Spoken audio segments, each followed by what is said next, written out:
la Constitución se encuentran algunas normas que han sido producto de la lucha histórica del pueblo de México. Una de esas normas es la siguiente. El artículo 39 de la Constitución establece: la soberanía nacional reside esencial y originariamente en el pueblo. Todo poder público dimana del pueblo y se instituye para beneficio de este. El pueblo tiene en todo tiempo el inalienable derecho de alterar o modificar la forma de su gobierno. Quisiera yo preguntarles otra vez a ustedes, si en ejercicio de este derecho que concede la Constitución General de la República, ¿están ustedes de acuerdo a que en estos momentos, con todas las personas aquí reunidas, con la participación militante de todos los presentes, se constituya en estos momentos la Asamblea Popular del Pueblo de Chihuahua para ejercer la soberanía del pueblo de Chihuahua? Si están ustedes de acuerdo en que en estos momentos edifiquemos una organización popular en Chihuahua, que sea una organización que ejerza esa soberanía y ese derecho a exponer la voluntad del pueblo. Si están ustedes de acuerdo en que todos nosotros participemos como miembros de esa Asamblea Popular, que la constituyamos y que seamos miembros militantes de la Asamblea Popular. Quien esté de acuerdo, se decide levantar la mano. Ahora, compañeros, por unanimidad, hemos ahora construido una organización del pueblo de Chihuahua.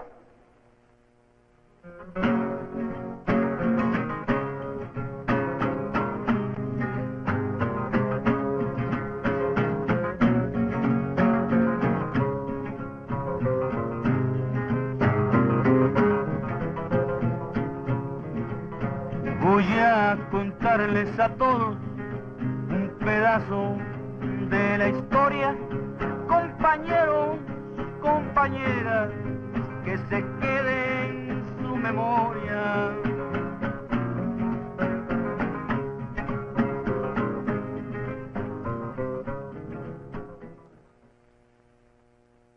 El estado de Chihuahua, el más grande del país, tiene una población aproximada a los 2 millones de habitantes. Una cuarta parte de ellos, para conseguir su sustento y el de sus familias, vende a cambio de un salario su fuerza de trabajo. El 36% en labores del campo, principalmente la cultura, la ganadería y la explotación forestal, y el 64% en la industria, la construcción, el comercio y los servicios.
En la agricultura, el estado produce algodón, trigo, alfalfa, sorgo, cacahuate, maíz y frijol, y es primer productor nacional de avena, manzana y durazno.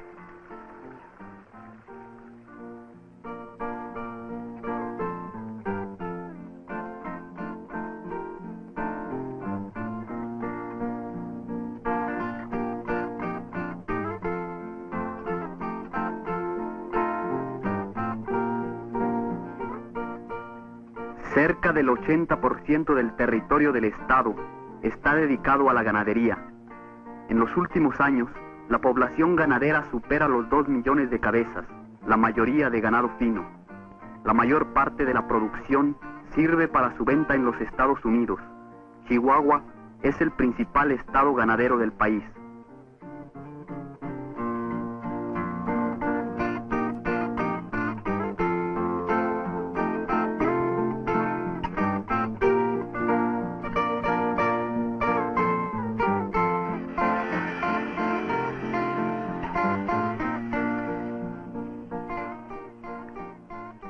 No obstante la tala irracional y desmedida a que han sido sometidos los enormes bosques del estado, cuentan aún con abundantes árboles de pino, táscate, encino, nogal y mezquite, cuya explotación arroja un valor de 800 millones de pesos al año, producto de la actividad que en diversos aserraderos despliegan más de 8,000 obreros.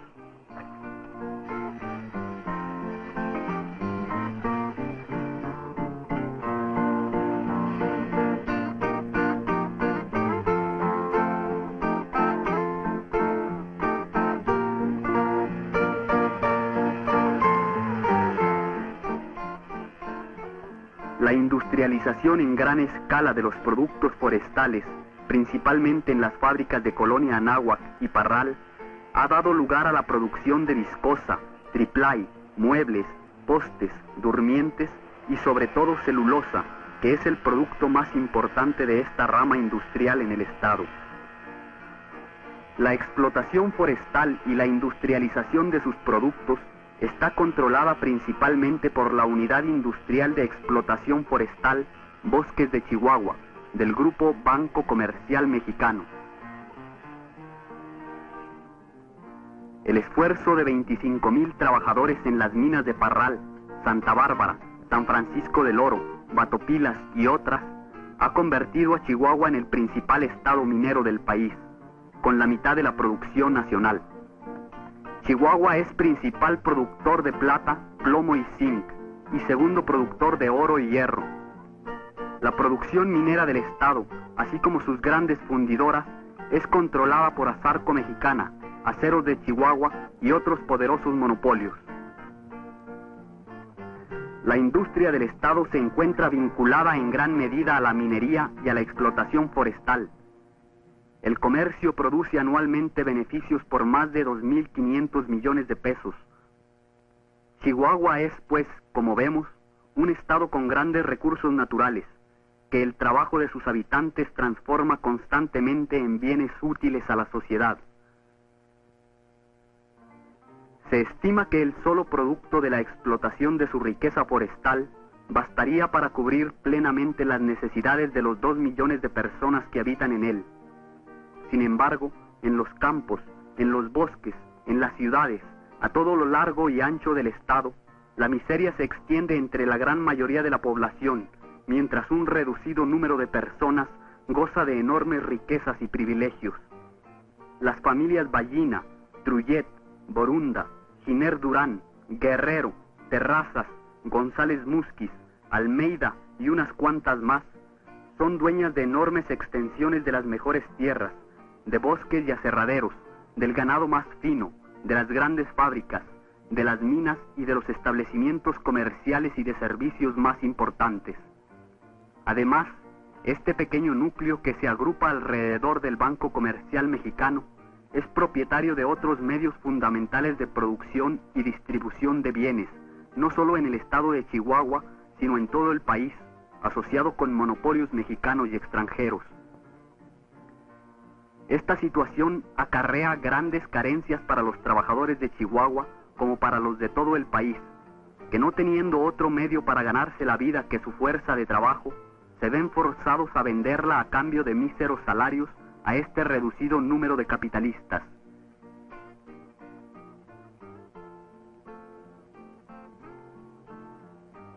En el campo, la gran concentración de la tierra en unas cuantas manos ha provocado que miles de familias privadas de tierras o de medios para hacerlas producir y acosadas por el desempleo, se vean obligadas a emigrar a las ciudades, donde en el mejor de los casos, un pequeño número de ellos se vuelve víctima de la explotación de los burgueses en las fábricas, comercios y demás establecimientos de su propiedad, y la gran mayoría pasa a engrosar las filas de los desocupados. Por tanto, para los trabajadores, verdaderos productores de la riqueza del Estado, tanto en el campo como en la ciudad, las condiciones de vida son cada día más difíciles. La falta de vivienda, la mala alimentación, el analfabetismo, las enfermedades y muchos otros problemas se agudizan constantemente. Ponciano Flores, 5 hijos, su mujer y la miseria, en un cuarto amontonados, todo en el mismo lugar. Recámaras, comedor, sala, cocina y un baño, un patio para los niños y un salón para estudiar. Lo mismo se toma un trago que se planchan los hilachos. Se tiene que fornicar, se tiene que fornicar. ¡Qué educación de los Flores! Todo en el mismo lugar.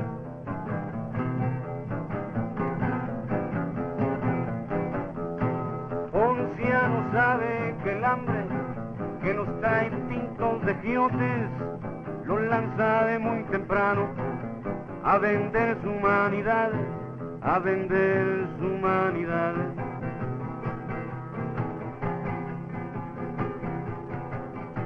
Es tanta la carestía y tantas las vejaciones, Ponciano y sus compañeros se fajaron los calzones, ya no le dieron más vuelta, se lanzaron a la huelga.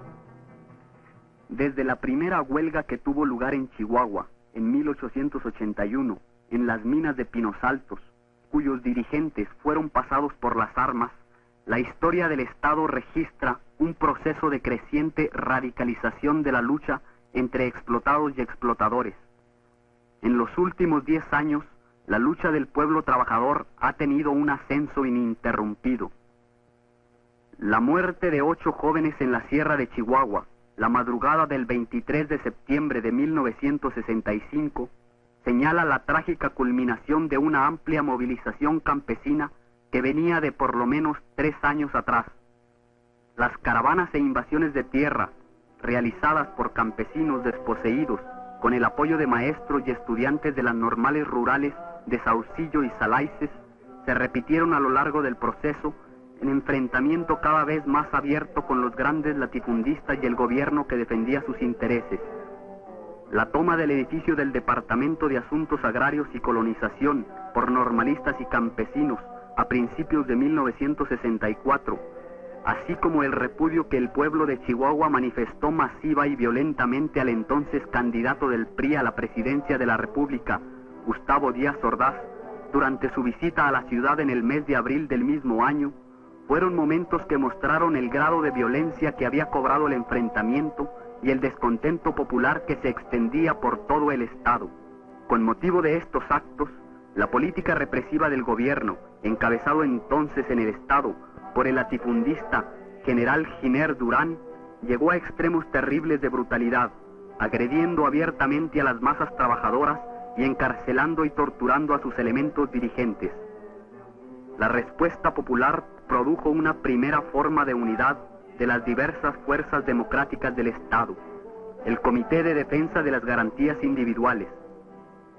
Un grupo de normalistas y campesinos, acosados por las fuerzas represivas del gobierno, toma las armas bajo la dirección del profesor Arturo Gamis e inicia una serie de acciones guerrilleras en la Sierra de Chihuahua que culminan con el ataque al cuartel militar de Ciudad Madera, donde debido a la desproporción de las fuerzas contendientes, perdieron la vida bajo las balas del ejército los compañeros Arturo Gamis, Pablo Gómez, Emilio Gamis, Miguel Quiñones, Antonio Escobel Gaitán, Rafael Martínez Valdivia, Salomón Gaitán y Óscar Sandoval, cuyo recuerdo ha quedado definitivamente incorporado a la conciencia del pueblo trabajador.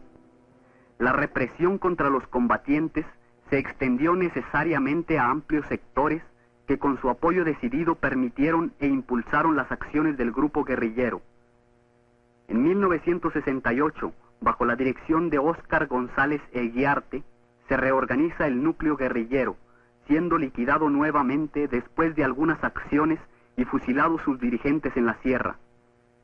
El pueblo trabajador de Chihuahua, desarrollando la lucha democrática y revolucionaria, ha enfrentado la política represiva de los sucesivos gobiernos del Estado, impotentes ante su avance. La huelga realizada en 1967 por los maestros del Estado, en pugna con la Secretaría de Educación Pública y la Dirección Charra del Sindicato Nacional, así como los paros y movilizaciones posteriores.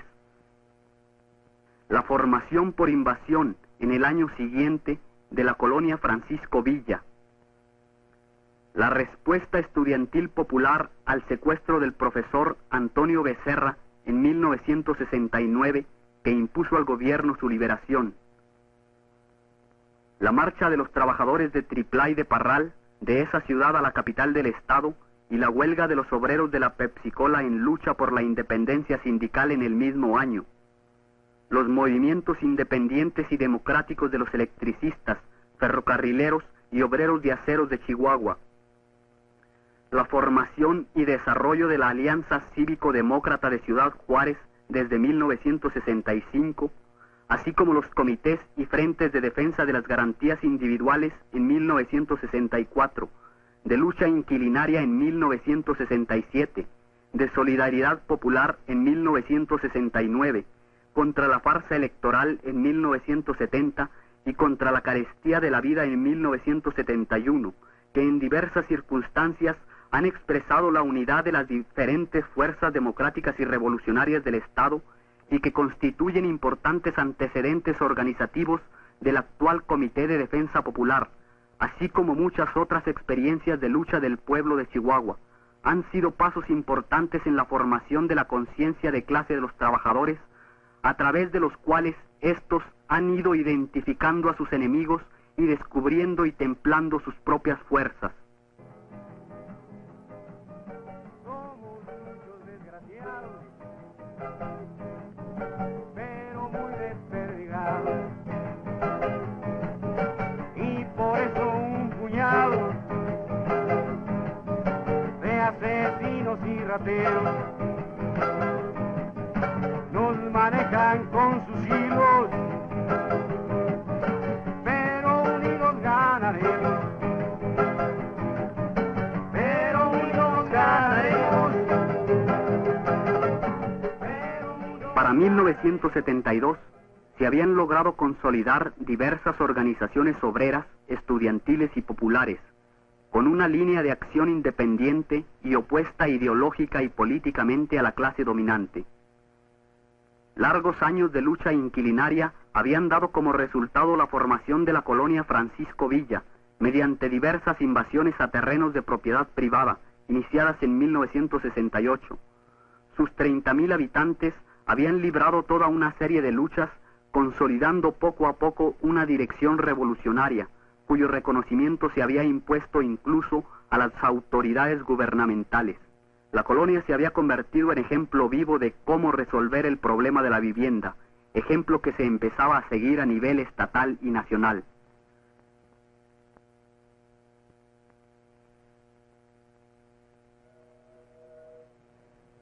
La existencia de tendencias políticas organizadas, la gran capacidad de movilización de las masas estudiantiles y una sencilla pero efectiva organización general de los estudiantes de la universidad, el tecnológico y la normal, hacían del movimiento estudiantil y universitario una considerable fuerza masiva de apoyo a las luchas de los trabajadores.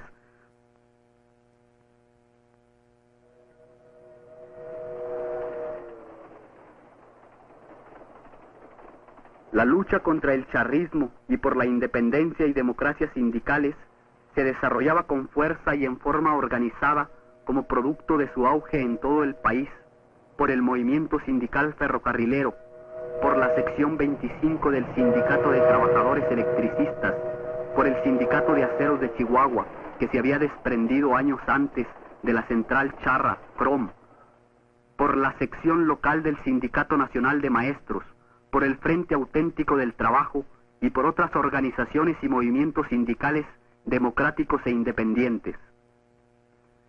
La unión de la fuerza y experiencia de estas organizaciones daría como resultado, después de los hechos del 15 de enero de 1972, el nacimiento del Comité de Defensa Popular.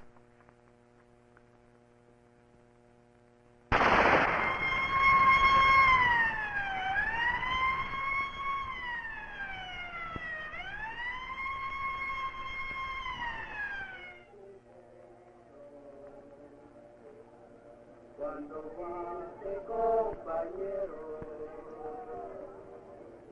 expropiaron varios bancos que nunca han sido del pueblo.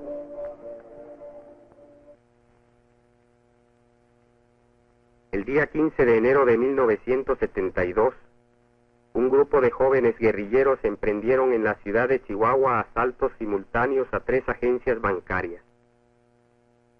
La intervención de miembros del ejército frustró la acción de uno de los comandos, resultando muertos 2 de sus miembros.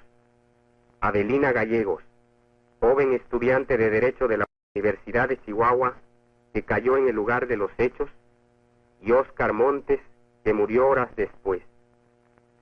El despliegue policíaco y militar fue impresionante. Los allanamientos y saqueos de casas y locales, las múltiples detenciones arbitrarias, el bloqueo de carreteras y la vigilancia y revisión constante a automóviles y personas, así como muchos otros actos de violencia sobre la población, colocaron de hecho a la ciudad en estado de sitio. La persecución que se desató sobre los jóvenes guerrilleros hizo que fueran detenidos la mayoría en pocos días.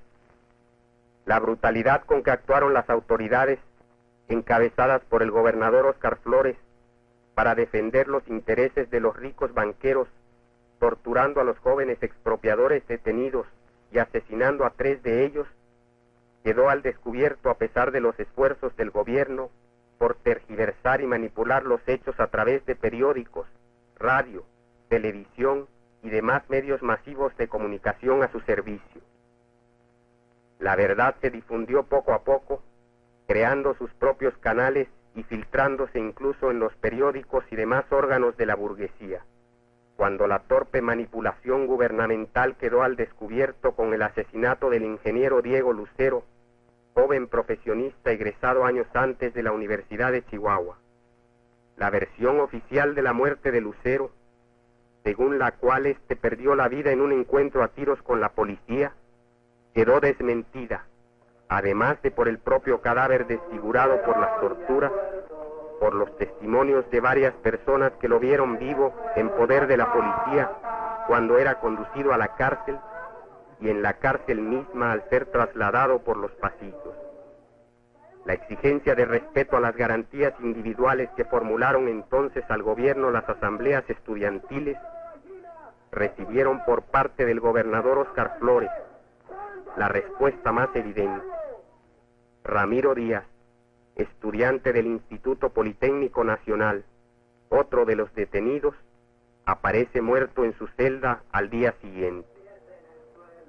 El suicidio sentimental que inventó y difundió la policía resultaba imposible de creer con solo ver la foto publicada en los diarios. La farsa, lejos de ocultar, descubría el crimen. Amplios sectores de la población se lanzaron entonces, siguiendo el llamado del Consejo Estudiantil y la Colonia Villa, a la protesta activa y abierta, a la calle y a la plaza pública, a la manifestación y el mitin. La indignación popular, manifestándose abierta y firmemente, produjo las movilizaciones masivas más grandes de que se tenga memoria en Chihuahua. Al PRI, a sus comandos fascistas y a todas las policías jueces de ser los asesinos directos e indirectos, materiales e intelectuales del crimen generalizado contra los trabajadores. Las fuerzas gubernamentales y policíacas asesinan el 21 de enero a Gaspar Trujillo, otro de los participantes en los actos expropiatorios, cuando después de ser detenido fue conducido a un poblado cercano a la ciudad para que indicara el lugar donde estaba enterrado parte del dinero expropiado a los bancos. A raíz de estos hechos, la respuesta popular arrecia y logra frenar la ola de asesinatos. Los jóvenes expropiadores Marco Antonio Rascón y Francisco Javier Pizarro, que con el pretexto de ser trasladados a la Ciudad de México habían sido ya desaparecidos por la policía, son recuperados. Rascón es devuelto a Chihuahua y Pizarro encarcelado en Lecumberri. Su traslado a Chihuahua, así como la destitución y consignación del procurador Antonio Quesada Fornelli, y el jefe de policía Ambrosio Gutiérrez se convierten en exigencias iniciales de la Asamblea Popular del Pueblo de Chihuahua, constituida por el acuerdo de más de 15,000 personas reunidas en la plaza pública el día 24 de enero, la cual declara estará vigilante hasta que se haga justicia al pueblo. Como un ejecutivo de la Asamblea surge el Comité de Defensa Popular, integrado por más de 30 organizaciones masivas de trabajadores y estudiantes, independientes de la burguesía y su gobierno. Ante la evidente protección que brindó el gobierno a los acusados, no obstante que su culpabilidad en los crímenes de por lo menos 2 de los revolucionarios quedó plenamente demostrada, la Asamblea Popular decidió convocar a todos los trabajadores e intelectuales revolucionarios del país a la celebración de un juicio del pueblo para juzgar a los funcionarios del gobierno que resultaran responsables de las muertes de Diego Lucero y Gaspar Trujillo, y a todo el régimen por la utilización sistemática de la represión como forma de gobernar en todo el país. Como instrumento de esta justicia popular, surgido en la lucha y para la lucha de los trabajadores contra sus enemigos de clase, se instaló en Chihuahua el 26 de julio de 1972, respaldado por los explotados conscientes de todo el país, el Tribunal Popular Nacional. Ustedes han conocido de las masacres del trabajador ferrocarrilero en Tierra Blanca, Matías Romero, Guadalajara, Puebla, Jalapa y últimamente en Monterrey, Nuevo León. Precisamente el 10 de abril de este año, el trabajador ferrocarrilero fue reprendido y asesinado por los halcones mandados de la capital, las cuales son auspiciadas por el gobierno.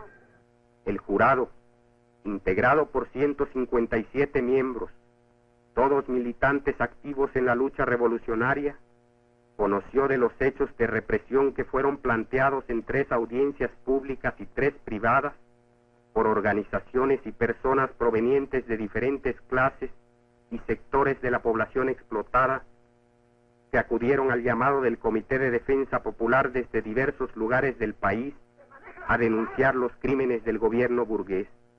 Se obra con honradez. No venimos aquí a decir que somos imparciales, no. Somos parciales a favor de la verdad y de la justicia, a favor del pueblo. El grueso expediente que así se formó permitió al jurado dictar una sentencia que fue dada. Que no vamos a convertir al Tribunal Popular en un paño de lágrimas o en una mesa de lamentaciones. Que vamos a usar el Tribunal Popular como una forma de expresar, de dar una muestra de lo que puede ser la justicia revolucionaria, de lo que puede ser la justicia del pueblo frente a la injusticia de la burguesía. Significa que a través del Tribunal Popular se va a utilizar todos los medios al alcance de las fuerzas revolucionarias que participan para que la represión en todas las partes del país sea conocida y denunciada a todo el pueblo de México, para que vayamos entendiendo cuáles son las causas que generan esta represión, para que a través del análisis de los burdos asesinatos que cometen los gobernantes, para que en términos generales el pueblo se entere a conciencia, a fondo, el simple hecho de que la represión es... Los hechos denunciados y juzgados por el pueblo trabajador, que se resumen en la sentencia del Tribunal Popular, constituyen una larga cadena de represión iniciada con el asesinato de Emiliano Zapata el 10 de abril de 1919, continuada con el de Francisco Villa el 20 de julio de 1923 y seguida por todos y cada uno de los gobiernos posteriores al movimiento armado de 1910-17. Destacan los crímenes cometidos en contra de los maestros en 1958 y 59.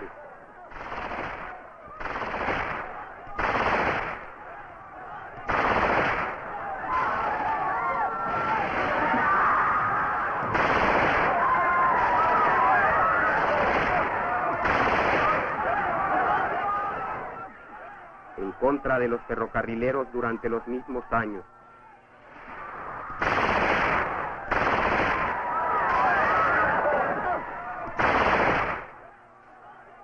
El de Román Guerra Montemayor en Monterrey, el de Rubén Jaramillo, su esposa e hijos en 1962 en Morelos,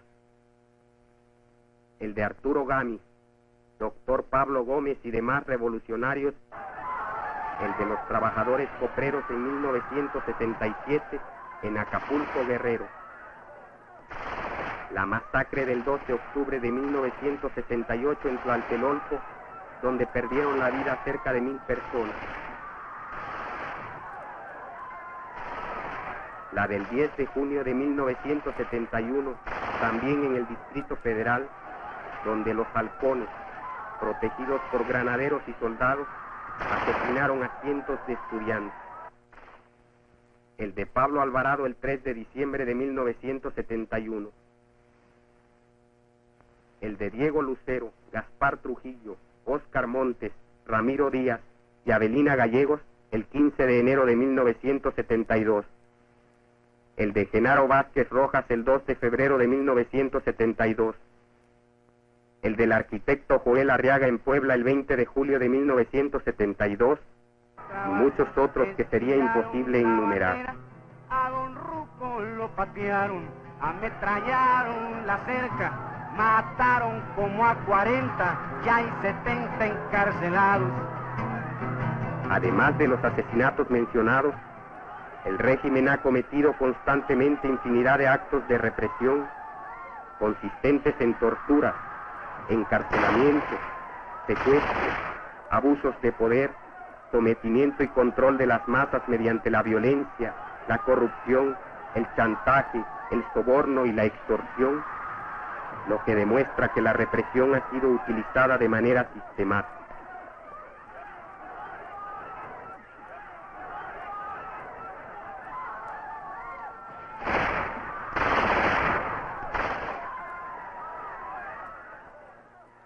Esta represión se ha afinado y recrudecido en los últimos años con la intervención del ejército en el desarrollo de funciones policíacas que no le corresponden, con la formación de grupos de choque paramilitares como los Porros, Halcones, Náhuatl, Boinas Rojas y otros que sirven para enmascarar la acción represiva del gobierno. A esto se aunan las actividades de los provocadores enviados por el gobierno a los movimientos revolucionarios con el objeto de justificar ante la opinión pública la represión directa. Por todo ello, y considerando que el gobierno de la burguesía es culpable de los hechos mencionados y que esta política represiva se generaliza, profundiza y refina cada vez más, que las libertades políticas y derechos de los explotados han sido prácticamente anulados, que el gobierno no ha respetado el mismo orden jurídico en que dice sustentarse, agudizando así su carácter reaccionario, que el aparato represivo de la burguesía y los privilegios de los funcionarios se sostienen con el robo de la fuerza de trabajo de millones de hombres y mujeres,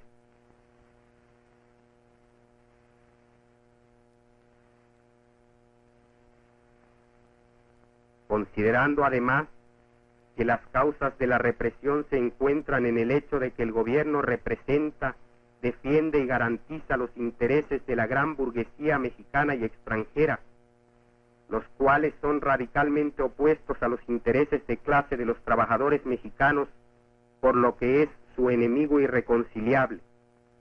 Y por tanto, considerando que en tales circunstancias es un deber legítimo e insoslayable de los trabajadores responder a esta política represiva en defensa de sus intereses de clase, creando sus instrumentos de lucha para oponer a la justicia burguesa la justicia revolucionaria del pueblo trabajador.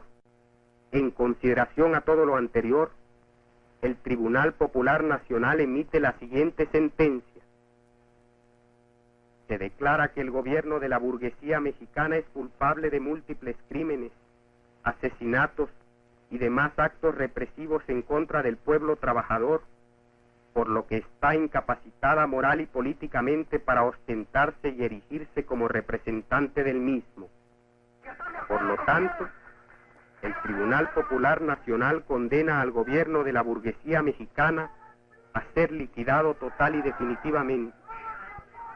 En consecuencia, condena a la burguesía a ser destruida como clase para eliminar el sistema capitalista y la explotación del hombre por el hombre.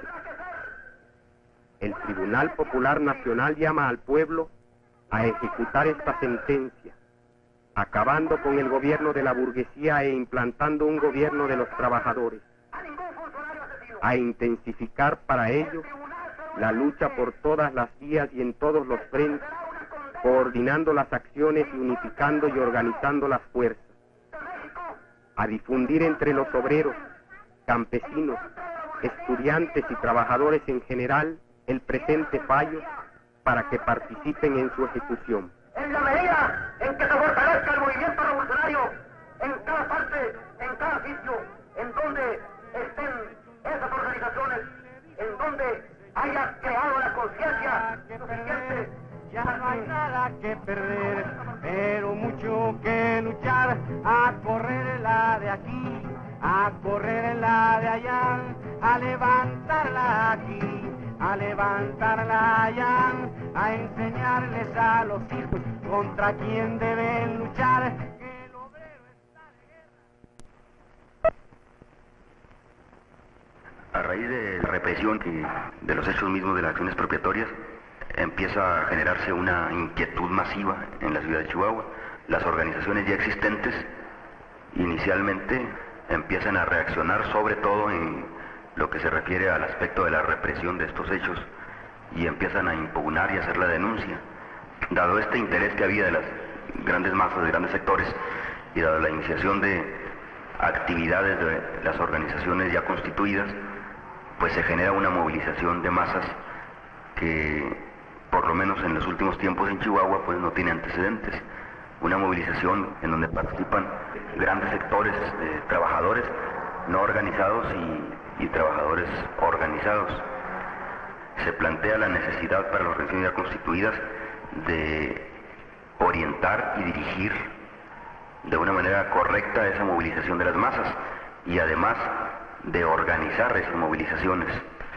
Y surge la idea de tratar de darle algo de militancia a las gentes de la calle que acudían a la plaza pública. Y se propuso a la gente que acudió en una de estas grandes manifestaciones que esos mítines dejaran de ser simples mítines de expositores, oradores que fueran a plantear las cuestiones y a lanzar la agitación o las consignas, y que aquello se convirtiera en una asamblea del pueblo, una asamblea popular, que esa asamblea popular, organismo si bien es cierto difuso, tuviera la propiedad por lo menos de establecer compromisos para que se trabajara en el sentido de los acuerdos. Entonces se constituye la Asamblea Popular, se propone y se promueve que se organice una dirección de esa Asamblea Popular. Es un organismo al que se le llamaría Comité de Defensa Popular. Nos muestran los de Chihuahua, con sentido y mucha rabia, que el chorcho sale fruncido cuando el pueblo lucha unido.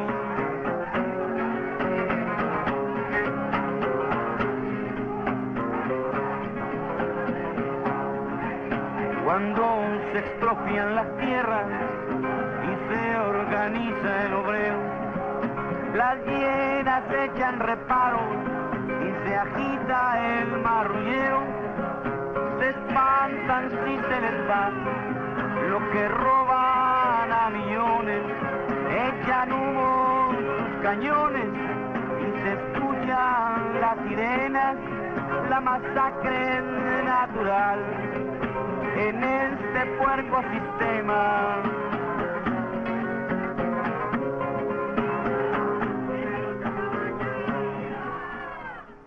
Yo pienso que la experiencia del Comité de Defensa Popular, el hecho de que se haya dado una organización de este tipo, es un avance en el movimiento revolucionario. Es un avance que permite centralizar las acciones de todas las organizaciones de masas, de todas las organizaciones de trabajadores que luchan por sus intereses inmediatos y que incluso se plantean luchar por intereses mediatos, por objetivos estratégicos como la toma del poder político. Y que ese avance no se puede eliminar de la noche a la mañana.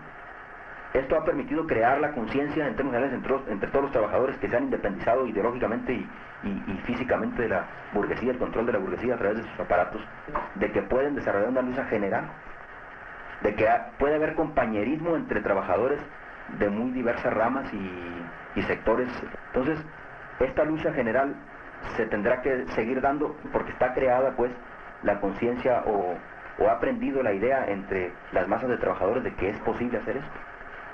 El Comité de Defensa Popular se convirtió pronto en instrumento eficaz para la acción unificada de las diferentes fuerzas democráticas, independientes y revolucionarias de la ciudad y el Estado.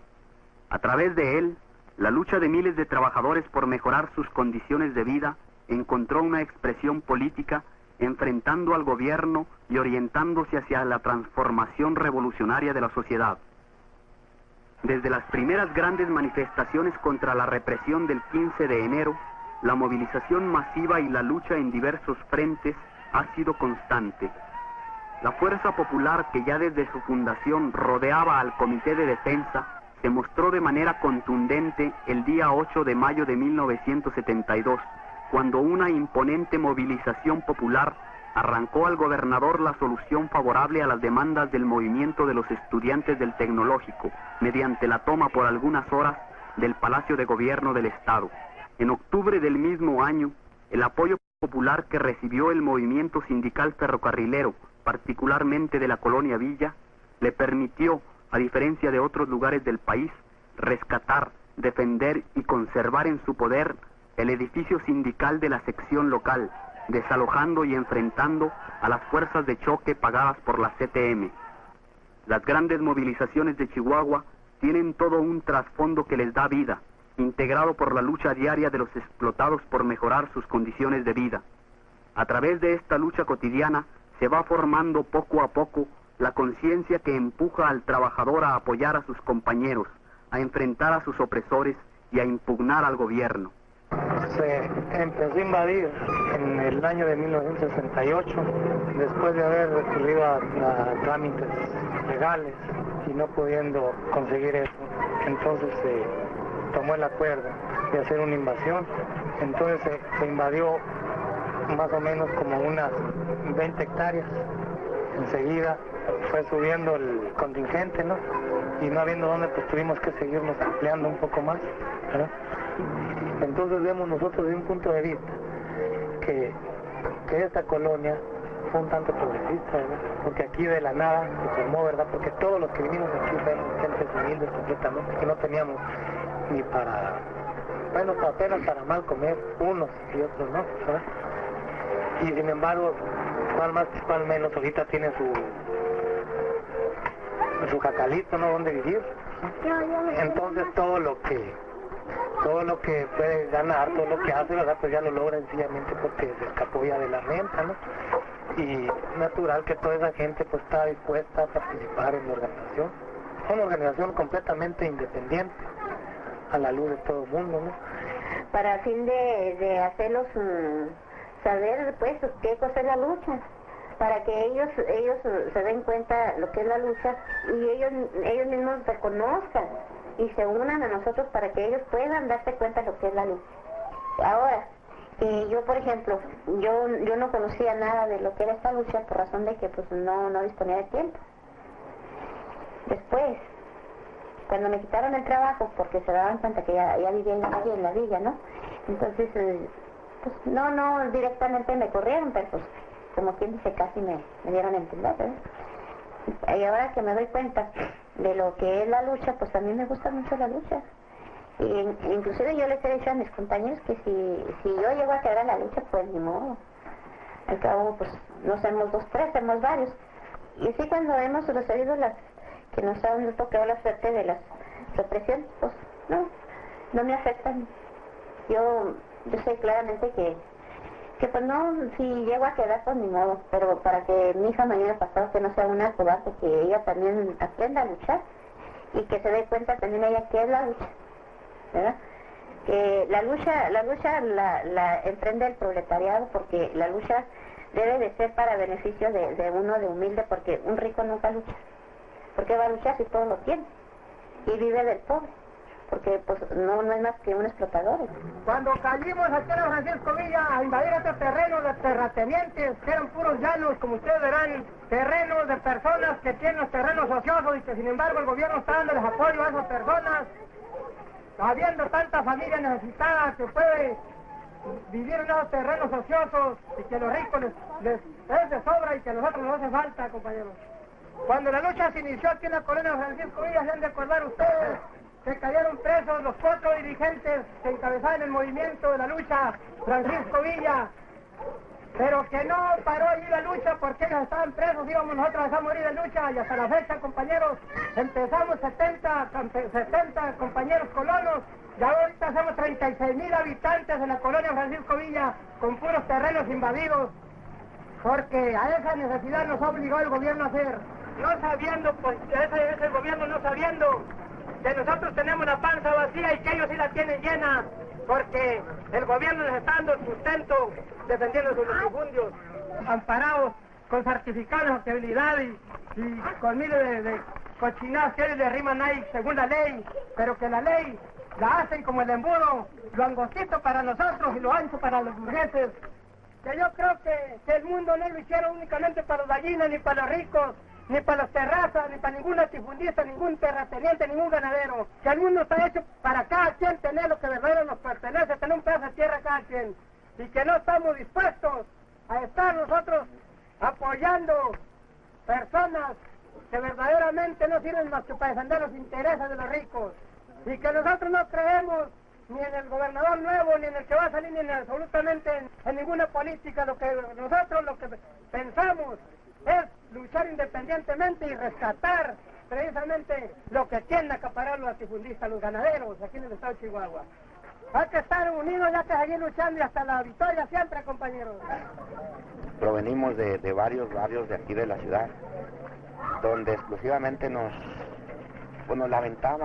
lamentábamos de los problemas agudos que veíamos día con día, sino que una vez ya siendo vecinos de la colonia Francisco Villa, nos dimos cuenta lo que es luchar unificados en contra de los problemas agudos que nos aquejan. O sea que vimos principalmente cómo ya una vez unificados y organizados, pues vimos cómo se nos resolvieron bastantes problemas a nosotros, y vimos también cómo ya organizados con otras organizaciones, vimos cómo fuimos adquiriendo más fuerza. O sea que la colonia Francisco Villa se ha quitado ya el egoísmo de ver su problema de ellos, sino que ha participado en cuestiones de apoyo en otras organizaciones que han solicitado que los apoyemos. O sea que como perteneciente al Comité de Defensa Popular, pues ha participado en apoyo a los maestros, a los estudiantes, a los campesinos, a los ferrocarrileros.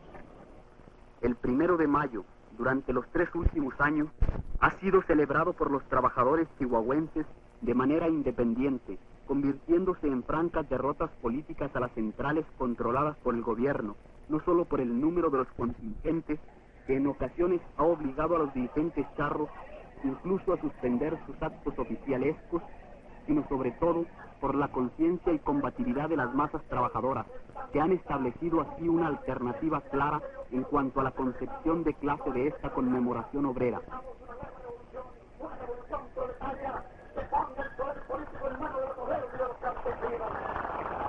Los compañeros aquí presentes, el compañero Jerónimo Chávez,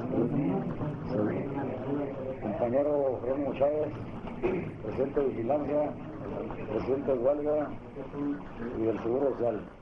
Respecto al porqué de nuestra participación dentro del Comité de Defensa Popular, se puede decir lo siguiente: nuestro sindicato tiene más de 17 años que se formó, pertenecía a la central CROC, Confederación de Organizaciones Revolucionarias y Campesinas, pero viendo a últimos años que no respondía a las necesidades de nuestros compañeros, se optó por salirse de la CROC y de fortalecernos y nos constituimos en un sindicato libre e independiente en la cual cualquier acción, cualquier trabajo se iba a desarrollar en los pensamientos mismos de la gente, ya que no íbamos a estar ligados, no íbamos a estar mandados por ninguna central ni ningún jefe, que únicamente lo que en aquella ocasión se aprovechaba era el contingente numérico como trampolín político para sus propios fines. Al estar nosotros solos luchando y que se sacaron un contrato en la primera revisión superior a la que habíamos tenido anteriormente cuando pertenecíamos a la CROC, por la misma decisión de los mismos trabajadores, se empezó a hacer campaña para estar unidos con otras organizaciones, conscientes de que solo habíamos ganado una lucha, unidos con otras organizaciones podíamos sacar más provecho a esta unidad, que no importaba las siglas, dígase CTM, dígase CROC, lo que importaba era que los trabajadores estuviéramos unidos, que es lo que en nuestro sindicato se ve y se está viendo, de que es el único camino el que nos puede dar más satisfacción, que podemos desarrollarnos en un campo que nadie nos manda y que se hace lo que los trabajadores dicen. Y también estamos conscientes de que los patrones sí están unidos, a nosotros los trabajadores nos tienen divididos con esas siglas. Vuelvo a repetir, nosotros nunca estuvimos en contra de la clase o de los sindicatos que integran la CROC. Estuvimos en aquella ocasión en contra de sus malos dirigentes, como también podemos decir de la CTM, pero sí podemos estar de acuerdo con lo que opina la base, la clase trabajadora que integran los sindicatos de la CTM. Los intentos de formación de sindicatos independientes han dejado experiencias valiosas tanto en sus triunfos como en sus derrotas. Los sindicatos 2 de Julio y de la Junta de Aguas, que a pesar del amplio apoyo popular no lograron consolidarse, permitieron, sin embargo, plantear en forma más correcta, meses después, a principios de 1973, la lucha de los estibadores. Las huelgas de hecho y las coaliciones de trabajadores que se formaron permitieron imponer derrotas importantes a la burguesía local. El sindicato de estibadores, formado en esas condiciones, se mantiene en la lucha, no obstante habérsele negado el registro legal. Nosotros estamos seguros de que es un proceso el que se está desarrollando dentro de nuestra organización, muy factible, muy productivo para la clase trabajadora, y que en la medida de que se vayan superando las contrataciones cada 2 años, también estamos conscientes de que se necesita preparar a la misma clase trabajadora, a la misma base de nuestra organización, para poder dar más pelea en las próximas contrataciones. No creo que haya un sindicato que pertenezca a centrales controladas por el gobierno que puedan decir lo que afortunadamente en nuestro sindicato se dice. Si un líder se está desviando de las órdenes de la base, inmediatamente se le llama cuentas. Entonces, es decir que en esta situación no se da en otras centrales, porque incluso aquí mismo en Chihuahua sabemos que hay organizaciones que ni tan solo se llevan a efecto las sesiones ordinarias que deben de llevarse en cada organización. No rinden cuenta los dirigentes a los trabajadores de sus actuaciones. Por eso que ojalá y que los compañeros de otros sindicatos, no solamente de Chihuahua, sino a nivel nacional, se dieran cuenta de lo necesario, de lo importante que es de que sus dirigentes hagan lo que ellos dicen, no lo que los dirigentes quieran hacer con ellos.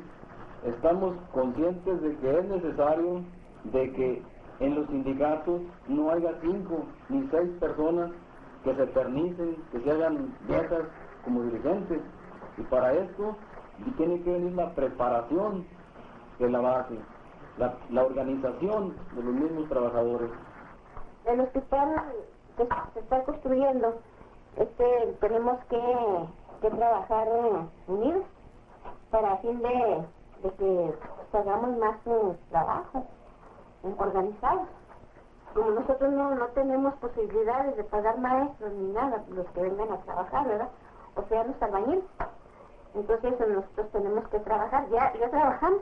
Este domingo va a ser 22 días que empezamos. Pusimos cimientos.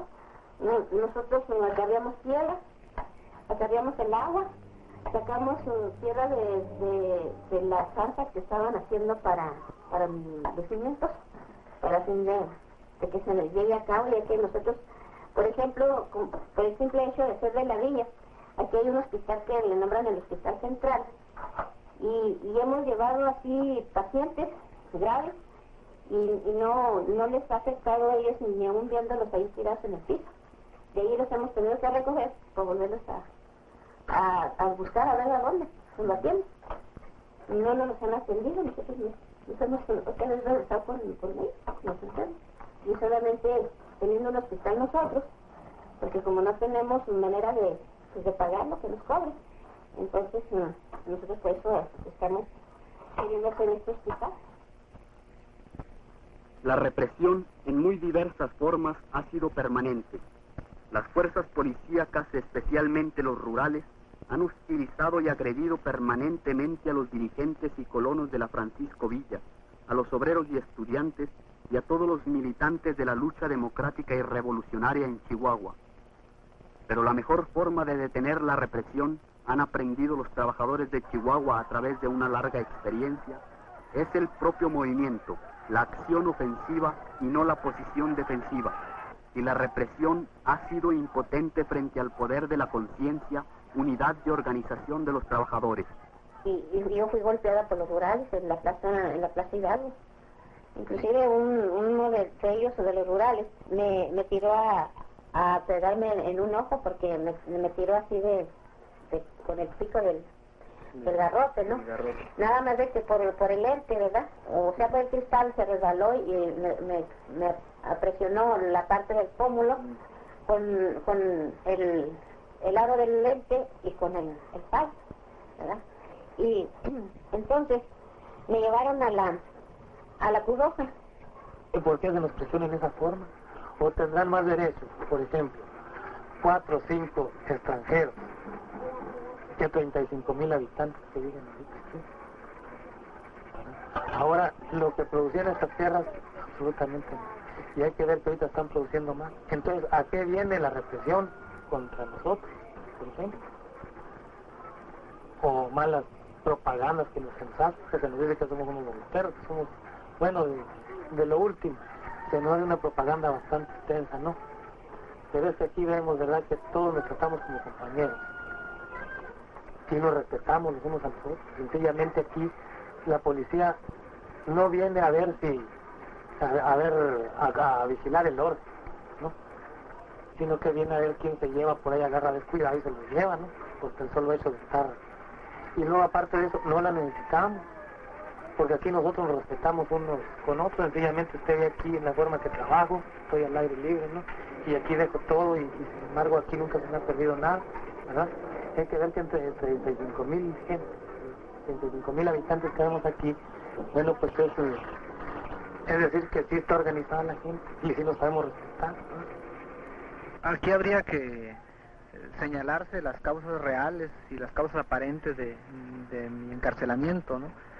Es decir, la causa real, pues, de mi detención es indudablemente la represión por parte del gobierno, tanto local como federal, hacia el movimiento de Chihuahua y hacia las fuerzas progresistas y revolucionarias que se encuentran agrupadas principalmente en el Comité de Defensa Popular, organización a la cual yo pertenezco y en la cual yo milito.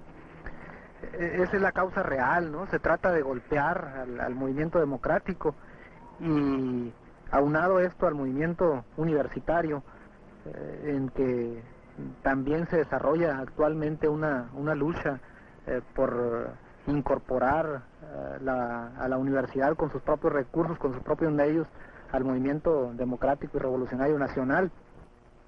La Alianza Estudiantil Popular, que a lo largo del proceso, en la práctica, fue demostrando su posibilidad, tuvo su expresión más alta hasta ahora, en la celebración en mayo de 1973 del Encuentro Nacional Estudiantil, convocado por el Movimiento Universitario de Chihuahua, con motivo del largo conflicto que enfrentó a las fuerzas democráticas de la universidad con las autoridades de la misma.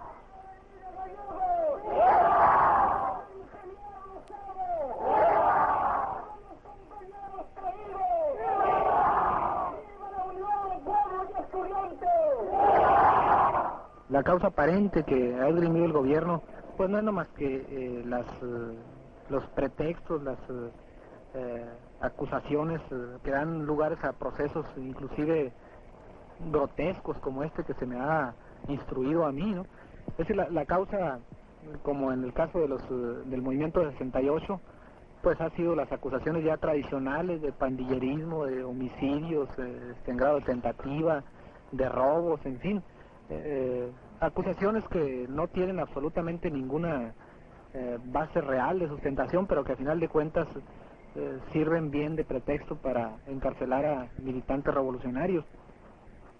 Ante la necesidad de extender el movimiento y como respuesta a la agresión del régimen, materializada en el encarcelamiento del profesor universitario Víctor Orozco, el Comité de Defensa Popular convocó a diferentes organizaciones de todo el Estado y al pueblo trabajador en general a la celebración de una marcha sobre Chihuahua y a iniciar a partir de ella una movilización y coordinación a nivel estatal en torno a un programa objetivo que recogía las demandas económicas y políticas más urgentes de las masas trabajadoras. El día 15 de septiembre de 1973, ante la demagogia patriotera del régimen y el informe de gobierno que el gobernador Óscar Flores rendía a la burguesía, las masas plantean en imponente y combativa marcha la alternativa de la lucha unificada de los trabajadores para la satisfacción de sus demandas concretas y en defensa de sus intereses de clase. El Estado y la burguesía durante muchos años ha utilizado los recursos masivos de comunicación, de información, para generar una serie de ideas en la gente que tienden a hacerles concebir que las cosas no se pueden cambiar, que ellos son naturalmente explotados y que así serán las cosas, que en este mundo tan necesarios son los pobres como necesarios son los ricos.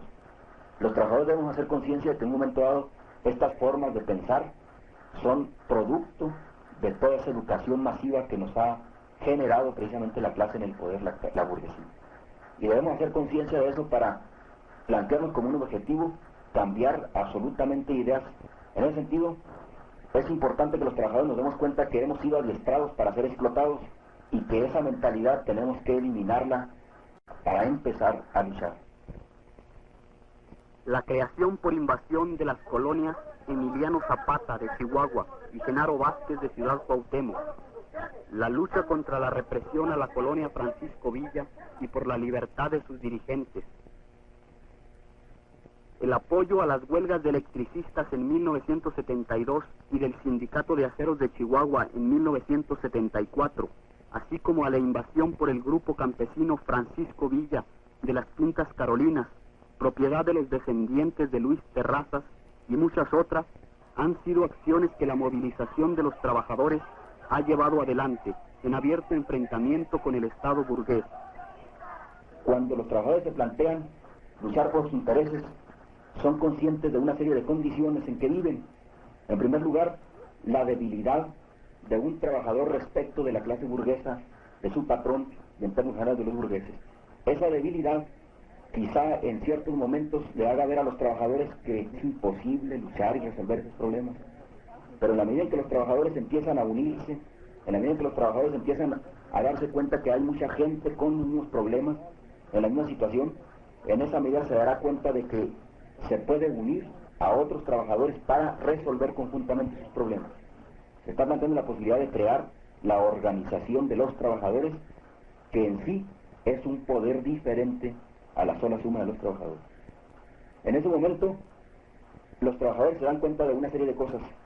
El problema que afecta a un trabajador no es un problema individual, no es un problema aislado, es un problema de toda una clase. Y se dan cuenta de que efectivamente hay una explotación que los afecta directamente y que esa explotación es todo un sistema generalizado. Y que en esa medida no hay que unirse nada más con los trabajadores que están a su lado en una sola fábrica o en una empresa, sino hay que unirse con todos aquellos trabajadores que son explotados y que tienen intereses similares y semejantes.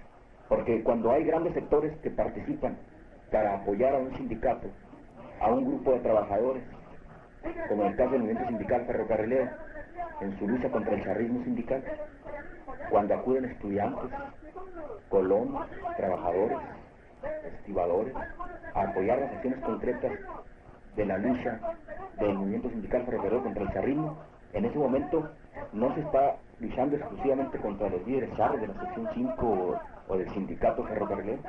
Se está desarrollando una lucha en donde las gentes que van ahí van motivadas no exclusivamente por resolver el problema al movimiento sindical ferrocarrilero o a los ferrocarrileros como sector, sino a resolver el problema del charrismo sindical, a resolver el problema del control que sustentan los burgueses y el Estado a través de los líderes charros y de la corrupción y de los organismos de control tipo CTM.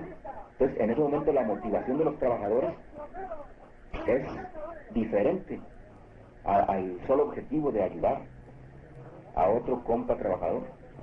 Son diferentes porque ya la motivación tiende precisamente a resolver problemas generales del proletariado, y en ese sentido se podrá ver que este tipo de acciones de solidaridad y de ayuda, este tipo de acciones de apoyo, son acciones que contribuyen a la formación de la conciencia de clase y además a la decisión de esos trabajadores de luchar. Es decir, no nada más la conciencia de que somos explotados, de que pertenecemos a una clase de millones o miles de trabajadores de una ciudad que están igualmente explotados, sino a la conciencia de que hay que luchar por resolver esos problemas, por cambiar esas cosas en función de los intereses de la clase. Cuando este sindicato se formuló, nosotros siempre vivíamos marginados, pero se llegó el día de que como los trabajadores veían que nosotros deberíamos de luchar por una causa justa para tener nosotros lo que nuestras familias necesitan, como es todo lo que es hasta lo máximo, hasta una preparación de nuestros propios hijos. Y allí nació pues que nuestra base trataba pues de independizarse y llegar a una lucha independiente para que con nuestro grano de arena y nuestros hijos que vienen atrás podamos nosotros tener la visibilidad de que al correr de los años se pueda formular un poder para derrotar a la burguesía que tanto nos tiene maquinados. A través de la solidaridad, la participación conjunta con otros sectores de trabajadores, la gente se empieza a dar cuenta de que los objetivos no son exclusivamente los de resolver sus problemas inmediatos, sino que se van planteando objetivos a mayor alcance de eliminar en un momento dado la explotación de la clase burguesa hacia la clase trabajadora, hacia el trabajador, que es el principal causante de sus problemas. Y esa explotación solamente se podrá eliminar en la medida en que las masas se planteen, efectivamente eludir o eliminar o abolir la explotación. Y cuando las masas dan esta lucha, que naturalmente consiste en una lucha política ya de enfrentamiento contra el sistema y más bien contra la clase burguesa, se dan cuenta de otra cosa. Quien primero sale al frente a defender los intereses de la clase burguesa, quien primero sale al frente es precisamente el Estado, que es el instrumento de la clase burguesa para someter a los trabajadores y para sostener a la clase burguesa como dominante económica y políticamente. Entonces, a través de eso se dará cuenta que enemigo de la clase trabajadora es el mismo Estado, con sus policías, con el ejército, con los organismos incluso de control que utiliza el gobierno para mediatizar a los trabajadores, engañándolos y para controlarlos y mediatizarlos para tener uso. Si los trabajadores a esta altura se han dado cuenta de que tienen intereses contrapuestos con la clase burguesa, que para resolver sus problemas se necesitan unificarse con otros trabajadores y crear la organización, si se han dado cuenta de que esta organización significa un poder que puede resolver sus problemas, en ese momento se darán cuenta también de que ese poder puede ser utilizado para objetivos mayores, que son definitivamente derrotar al Estado o al gobierno que sirve a los intereses de la clase opositora o de la clase enemiga.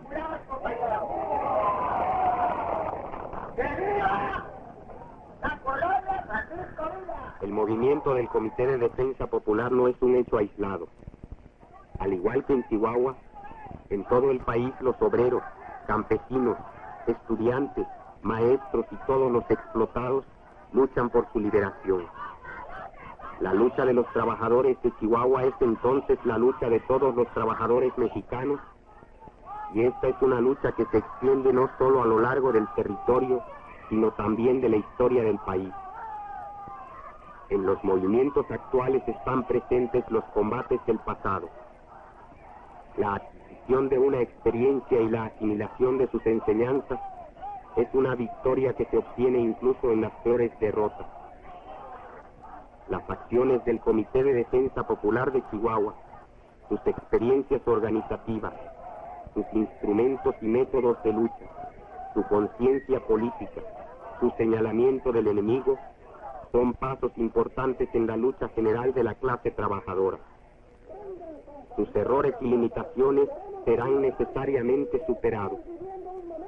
La inventiva y creatividad de los trabajadores generará, para cada momento y situación, las formas adecuadas de lucha. Pero el movimiento de los trabajadores mexicanos tampoco está aislado. En todo el mundo, las masas trabajadoras, bajo la dirección del proletariado, se enfrentan a la burguesía. En este conflicto, que reviste formas cada vez más violentas, la burguesía solo podrá alargar su caída, pero su derrota, como el triunfo del proletariado, es inevitable. Cada trabajador, reconociendo en todo trabajador a su hermano de clase y en todo burgués a su enemigo irreconciliable, contribuirá a que esta derrota no demore.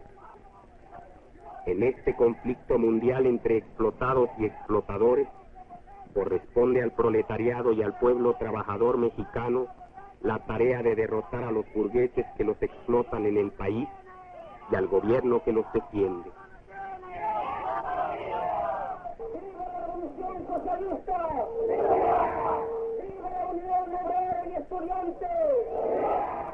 Para la consecución de ese objetivo, la discusión con los compañeros de trabajo, de colonia, de escuela, la unión organizada en cada fábrica, en cada sector, en cada ciudad, en cada estado, los esfuerzos por crear una organización nacional que represente auténticamente los intereses de los explotados y la solidaridad con las luchas de los oprimidos en todo el mundo, serán pasos importantes para la construcción del poder de los trabajadores, que bajo la dirección del proletariado acabará con la dominación de los burgueses y construirá una sociedad sin clases, donde el trabajo de toda la población servirá para la satisfacción de las necesidades y el desarrollo integral de todos los hombres.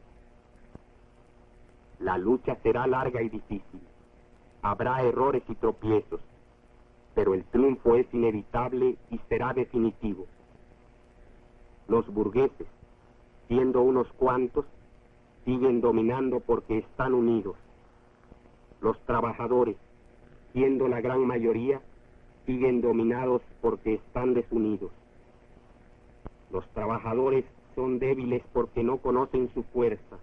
Una vez que la descubran en unión con sus compañeros, serán invencibles.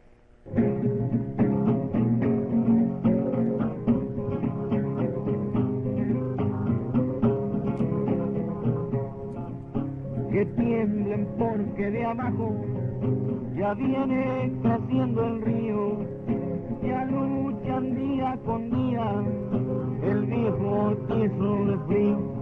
Los chamacos mal comidos, se juntan los estudiantes, el lumpen se arremolina, se levanta el campesino, al frente viene el obrero, ya nos mostró al enemigo.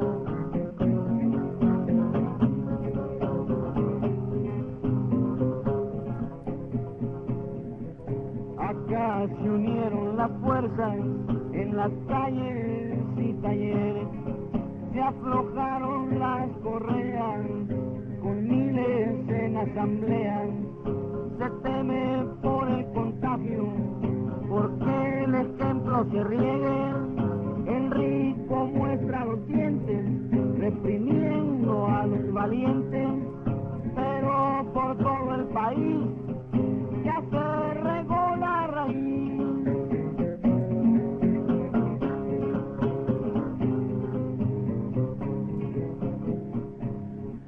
Levántate, compañero, con este pueblo valiente que lucha para comer y también por el poder. Ayúdate con la ciencia, obrero jala parejo, a pesar de la apariencia, el burgués es un cangrejo. Para que no se te olvide, aquí se acaba el corrido, se van y vienen los patos, regresan las golondrinas, se van colmando los platos, se afina la puntería.